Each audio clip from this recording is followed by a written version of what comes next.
Siswa SMP Negeri 60 Bandung terpaksa menjalani kegiatan belajar mengajar dengan menumpang di pelataran sekolah lain dan bahkan para siswa harus belajar di lantai beralaskan terpal. Kondisi ini sudah dialami siswa selama 6 tahun terakhir karena keterbatasan ruang kelas. Di tengah terik matahari, para siswa SMP Negeri 60 Bandung ini tetap serius mengikuti kegiatan belajar mengajar. Mereka belajar dengan menumpang di pelataran sekolah SDN Ciburuy, Kota Bandung. Sudah 6 tahun, SMP Negeri 60 Bandung tidak memiliki gedung sekolah sendiri. Mirisnya, sebagian siswa harus melakukan kegiatan belajar mengajar secara lesehan karena keterbatasan ruang kelas. Ada 60 rombongan belajar yang secara bergiliran belajar di tempat ini. Jika cuaca terlalu terik atau bahkan hujan, para siswa mengeluhkan tidak dapat fokus ketika belajar. Memang di SMP 60 ini kami ada 2 kelas di luar kelas dikarenakan memang jumlah ruangan itu ada 7 dan itu pun punya SD, sedangkan kami ada 9 rombel sehingga yang 7 bisa di ruangan, yang 2 ruangan di lapang sebelah sana. Kalau masalah efektif dan tidak mungkin akan berbeda dengan di kelas yang ada kelasnya ya Pak ya. Tapi semaksimal mungkin kami sebagai guru ya memberikan yang terbaik buat anak. Sementara itu penjabat Wali Kota Bandung, Akoswara, berjanji tahun depan para siswa ini sudah dapat gedung sekolah baru dan bisa belajar di kelas. Jadi yang SMP 60 itu sudah dilakukan PJJ, pembelajaran jarak jauh secara bergilir sehingga tidak ada lagi yang di luar. Sudah selesai. Sampai kapan PJJ-nya berarti Pak? Apa? Tahun depan udah nggak ada PJJ. Tahun depan kan udah disiapkan lahan dan biaya pembangunan. Dari data Dinas Pendidikan Kota Bandung, ada 8 SMP yang masih menumpang di sekolah lain. Pembangunan 2 gedung sekolah tengah dikerjakan agar kegiatan belajar mengajar bisa berjalan maksimal. Sunandar, Kompas TV Bandung, Jawa Barat. Kembali di Kompas Siang, Saudara. Seorang siswa SMA di Kecamatan Toya, Kabupaten Muna, Sulawesi Tenggara tercebur ke laut saat pulang sekolah. Karena ketiadaan SMA negeri di desanya, selama ini siswa yang berasal dari desa Bontu-Bontu terpaksa pergi sekolah ke desa lain dengan menyeberangi lautan. Dari video amatir warga tampak seorang siswa SMA duduk di bagian depan perahu. Tidak lama tampak seorang siswa berenang di tengah lautan. Perahu pun mendekat untuk menyelamatkan siswa. Setelah naik ke atas perahu, sang siswa menyebut sebelumnya jatuh ke laut karena perahu yang ditumpanginya oleng. Peristiwa ini terjadi saat siswa SMA Negeri 1 Napa Balano ini pulang sekolah. Ia merupakan warga desa Bontu-Bontu yang terpaksa pulang pergi ke sekolah dengan menyeberangi lautan karena ketiadaan sekolah negeri di desanya. Salah satu teman saya dia pindah tempat, jadi sehingga perahu oleng, tambah ada juga ombak, jadi sehingga saya jatuh di perahu di laut. Untungnya saya pintar berenang dan saya berenang jadi perahu kembali menuju ke saya. Setelah itu saya naik ke perahu. Beralih ke informasi lain, Saudara. Usai peserta selawat mengalami keracunan massal di Kabupaten Kediri, polisi melakukan pemeriksaan ke gudang penyimpanan makanan. Hasilnya, petugas menemukan sejumlah makanan yang sudah kadaluarsa. Pasca peristiwa peserta selawat mengalami keracunan makanan di Kecamatan Badas, Kabupaten Kediri, Jawa Timur, polisi mendatangi gudang penyimpanan makanan. Mereka datang untuk melakukan pemeriksaan makanan yang telah dikonsumsi oleh peserta selawat. Hasilnya, petugas menemukan sejumlah makanan yang telah kadaluarsa. Mengetahui hal ini, petugas langsung mengamankan gudang penyimpanan makanan tersebut untuk melakukan pemeriksaan lebih lanjut.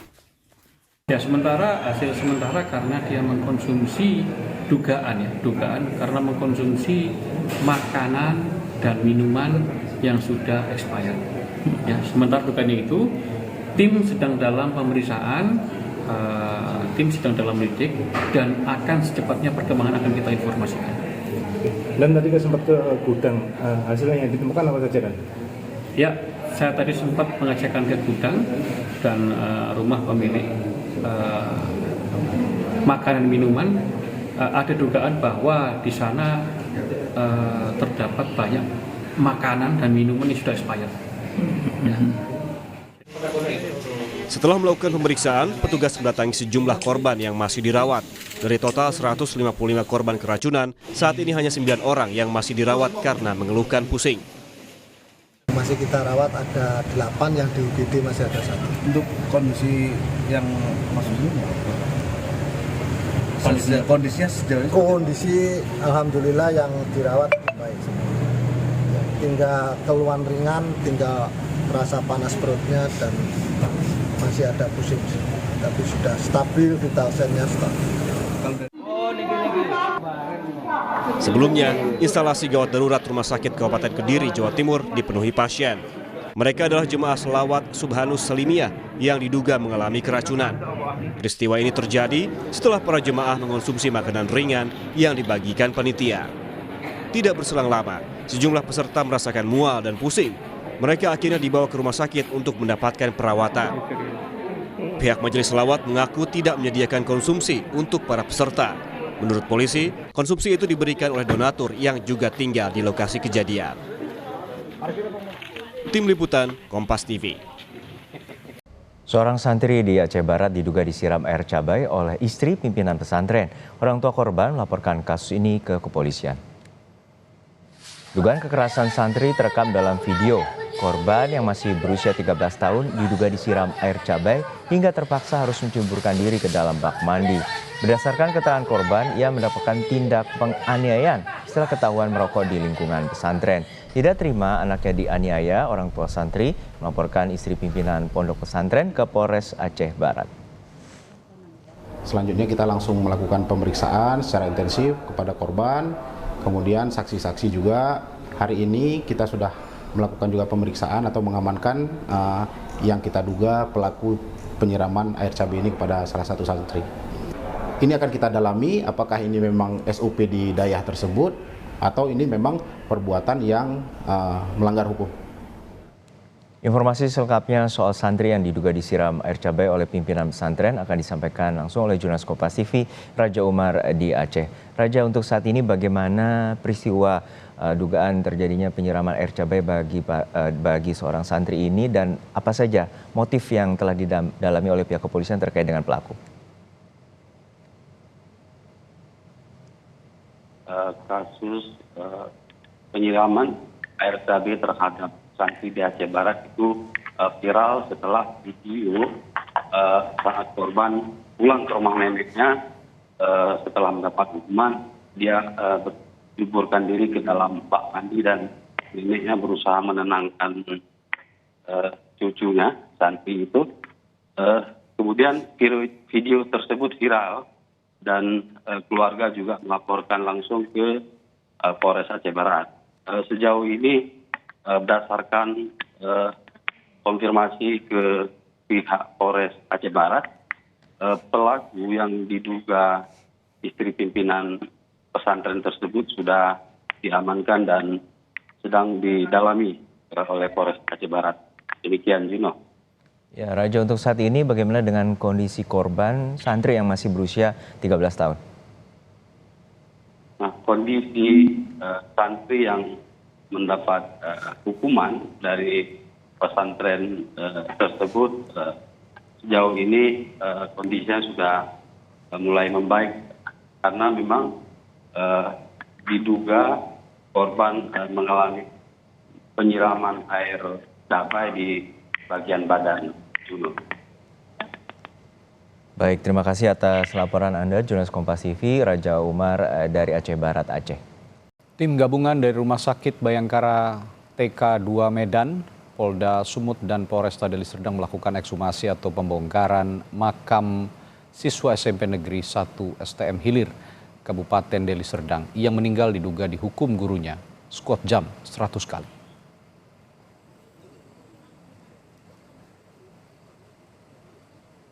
Dalam melakukan otopsi, tim dokter forensik hanya mengambil beberapa bagian yang terkait dengan dugaan kematian. Sampel itu dibawa ke Laboratorium Patologi Anatomi Fakultas Kedokteran Universitas Sumatera Utara atau USU Medan. Belum bisa memastikan kapan hasil otopsi itu akan keluar, namun hal itu ditentukan dari hasil pemeriksaan sampel itu yang waktunya diperkirakan 3 hingga 4 minggu.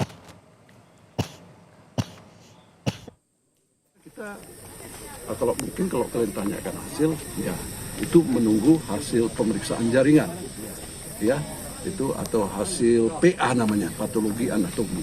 Yang biasanya kami kirim itu jaringan ke laboratorium patologi anatomi di Fakultas Kedokteran Universitas Sumatera Utara, FKUSU ya.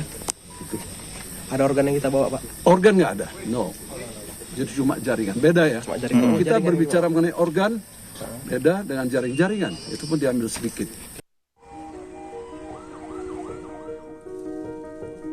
Mak, aku kakiku sakit sekali. Penjarakanlah gurunya itu, Mak. Biar jangan dia biasa begitu. Hati ibu mana yang tak sakit harus menerima kenyataan buah hatinya meninggal dunia. Yang lebih ironi, sang anak meninggal usai diduga mendapat hukuman dari gurunya di sekolah. Hukuman yang diberikan karena anak tidak mengerjakan tugas ini adalah squat jump sebanyak 100 kali. Kejadian bermula pada Kamis 19 September 2024. Guru menghukum korban RSS 100 kali squat jump karena tak kerjakan tugas. Keesokan harinya, RSS mengeluh kesakitan pada bagian kaki. Namun ia masih masuk sekolah. Barulah pada hari Sabtu 21 September 2024, korban mulai demam. Sang ibu pun kemudian meminta izin ke sekolah agar anaknya tak masuk sekolah. Sang ibu sempat bawa anaknya ke rumah sakit untuk dirawat, namun sang buang hati meninggal pada Kamis pagi. Bahwa anak saya, Rindu Saputra Sinaga, sedang sakit gara-gara dihukum oleh guru agama. Mereka mengizinkan untuk libur, jadi saya kembali ke rumah. Hari Rabu anak saya ini drop, saya bawa ke klinik lagi. Klinik merujuk ke rumah sakit Sembiring, Deli Tua. Hari Kamis pagi, 6:30 kurang, anak saya Rindu Saputra sudah tidak ada lagi, sudah meninggal dunia. Pasca kejadian, Kepala Sekolah SMP Negeri 1 STM Hilir mengaku kecolongan atas adanya hukuman fisik yang diberikan oleh guru kepada siswanya. Sekolah pun tidak membenarkan hukuman squat jump. Squat jump itu sebenarnya tidak dibenarkan, dimanapun tidak dibenarkan. Sekarang bahkan kita kan sudah mengadakan mengenai bullying kan. Jangankan hukuman fisik, melabel anak aja pun tidak boleh dengan nama-nama tertentu kan gitu. Misalnya maaf cakap ini memberi nama anak hitam atau memberi label nama anak pendek, itu nggak boleh lagi. Polisi pun sudah turun tangan mengusut kasus ini. Tim gabungan dari RS Bayangkara tingkat 2 Medan, Polda Sumut dan Polresta Deli Serdang melakukan ekshumasi atau pembongkaran makam korban. Menurut polisi, pelaksanaan ekshumasi untuk mengumpulkan bukti-bukti melalui otopsi pada jenazah korban yang akan dibawa ke Laboratorium Forensik Polri. Kegiatan untuk menjawab dari pertanyaan-pertanyaan dan juga hal yang terjadi yang selama ini. Untuk proses ekshumasi, nanti dokter forensik yang secara detail akan menyampaikan bagaimana seperti apa sehingga anak-anak kita bisa meninggal dunia. Di tengah kehilangan yang masih dirasa, keluarga terutama sang ibu tentu berharap ada keadilan untuk buah hatinya RSS.